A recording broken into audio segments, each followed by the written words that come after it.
Voilà, merci.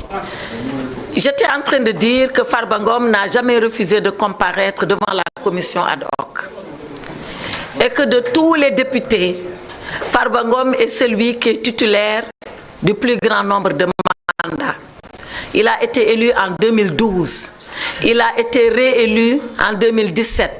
Il a encore été réélu en 2022 et il a été réélu le 17 novembre dernier en 2024 par toute la région de Matam qui a donné une victoire éclatante à Takku Wallu Sénégal sous la férule de Farba Ngom.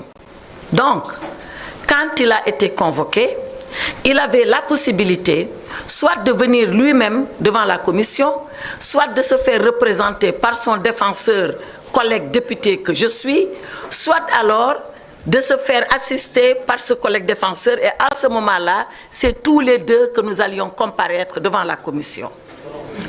Farba Ngom a choisi, d'accord avec moi-même et après même consultation d'autres collègues députés, que seul son défenseur serait devant la commission. Voilà pourquoi je suis partie seule.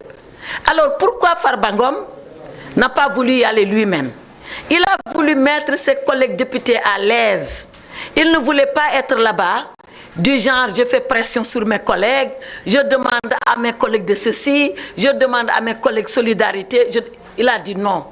Je les mets à l'aise, je m'abstiens d'y aller et je laisse mon collègue défenseur le faire pour qu'il soit totalement à l'aise, libre de toute pression morale venant de ma part. Voilà la raison pour laquelle Farba Ngom n'est pas venu, comme la loi lui en donne la possibilité. Et voilà pourquoi je suis partie seule devant la commission, comme la loi nous en donne la possibilité, le député Farba Ngom et moi-même. Maintenant, l'autre point de ma déclaration, c'est de dire qu'est-ce que nous avons fait, nous, en tant que défenseurs de Farba Ngom, devant la commission. Lorsque je suis arrivée, j'ai soulevé une question préjudicielle. La question préjudicielle, c'est un problème qu'on pose avant même d'examiner le fond du dossier. C'était quoi ce problème? Ce problème, c'est que personne n'a vu le dossier de Farba Ngom.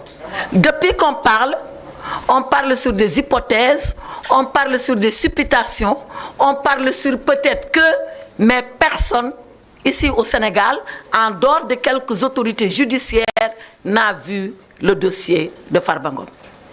Est-ce qu'on lui reproche des coups et blessures volontaires? Est-ce qu'on lui reproche un accident de la circulation? On ne le sait pas. La seule chose qu'on sait, c'est ce que le procureur a écrit. Mais qu'est-ce qu'il y a réellement dans le dossier? On ne sait pas. Je ne dis pas que ce que le procureur a écrit est faux, mais si ce qu'il a écrit est vrai, quelle est la difficulté qu'il y a à nous donner les faits? Et je dis à la commission, donnez-moi le dossier de Farba Ngom pour que nous puissions l'étudier et nous défendre. Comment on peut se défendre sans dossier? Et hier, j'ai adressé un courrier solennel au président de la commission pour lui dire, en ma qualité de défenseur, devant comparaître le lendemain, c'est-à-dire aujourd'hui, j'ai besoin de disposer des éléments de fait qui sont reprochés à Farba Ngom pour assurer sa défense. Et le président m'a répondu. Le président m'a répondu, et vous savez quoi, mesdames, messieurs les journalistes? Il m'a envoyé comme dossier les lettres de transmission qui ont été écrites entre les différents procureurs. Vous êtes des journalistes, vous pensez que c'est ça un dossier? Est-ce que c'est les lettres de transmission qui accusent Farba Ngom?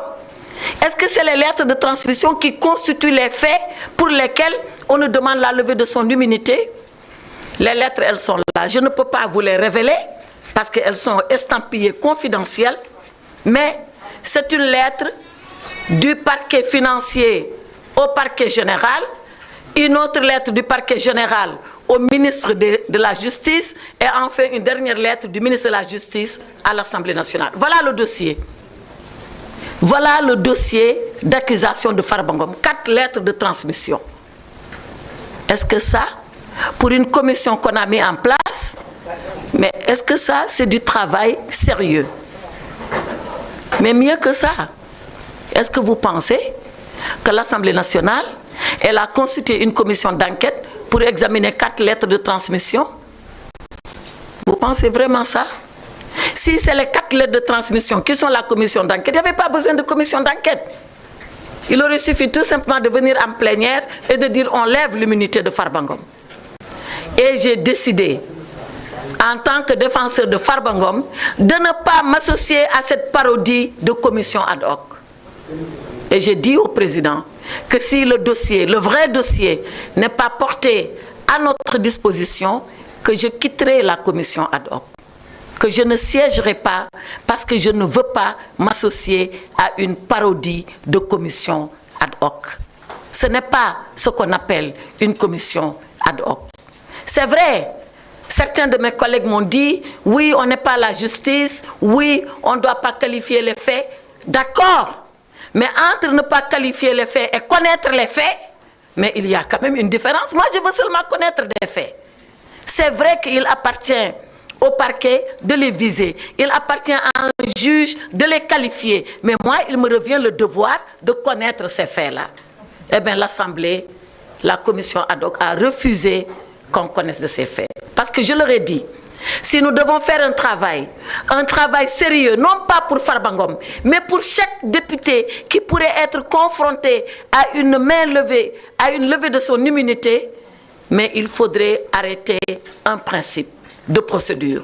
Le principe de procédure, c'est que la justice, qui est un pouvoir indépendant, mais qui n'est pas au-dessus de l'Assemblée nationale, qui est également un pouvoir, qui est le pouvoir législatif, qui est un pouvoir fort, qui est un pouvoir indépendant, par respect pour ce pouvoir, par respect pour la séparation des pouvoirs, par respect pour l'autonomie du pouvoir législatif, le judiciaire devrait pouvoir dire aux députés, pour lever l'immunité de votre collègue, voilà au minimum les faits que je voudrais porter à votre connaissance.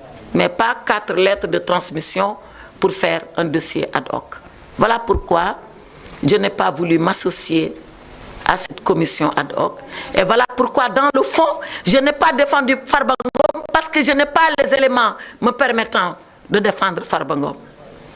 Sur ces entrefaits, ils ont décidé qu'ils poursuivraient la procédure avec les 4 lettres de transmission, sans rien d'autre. J'ai quitté la salle et je les ai laissés libres à eux d'apprécier. Mais ce que je voulais dire, c'est que la levée de l'immunité parlementaire d'un député est un acte absolument grave. Absolument grave. C'est l'acte par lequel l'Assemblée nationale livre un de ses membres à la justice pour que la justice puisse enquêter. D'ailleurs, sans préjudicier de rien. Mais avant de procéder à cette livraison, l'Assemblée nationale doit au minimum avoir un minimum de contrôle et de retenue. Eh bien, c'est ça qu'on n'a pas eu aujourd'hui. Et nous considérons que cette Assemblée nationale est toujours à la remorque du gouvernement. Chaque fois que le gouvernement a demandé quelque chose, on s'est précipité sans analyse de répondre aux désirata du gouvernement.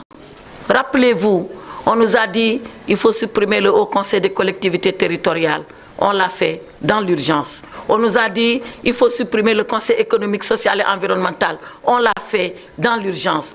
On nous a dit qu'il faut radier Barthélémy Diaz. On l'a fait dans l'urgence. On nous a dit qu'il faut radier le député Thierno Alissi. On l'a fait dans l'urgence. On nous a dit oui, il faut voter la loi de finances dans l'urgence en violant la loi sans débat. On l'a fait en violant la loi sans débat. Et aujourd'hui, on nous dit lever l'immunité parlementaire. Alors, c'est quoi être député au Sénégal? C'est quoi l'Assemblée nationale au Sénégal?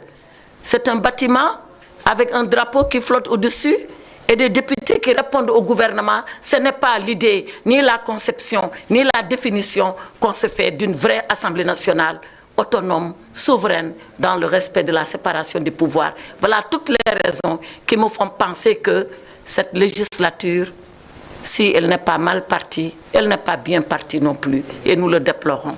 Voilà ce que je voulais dire à titre liminaire.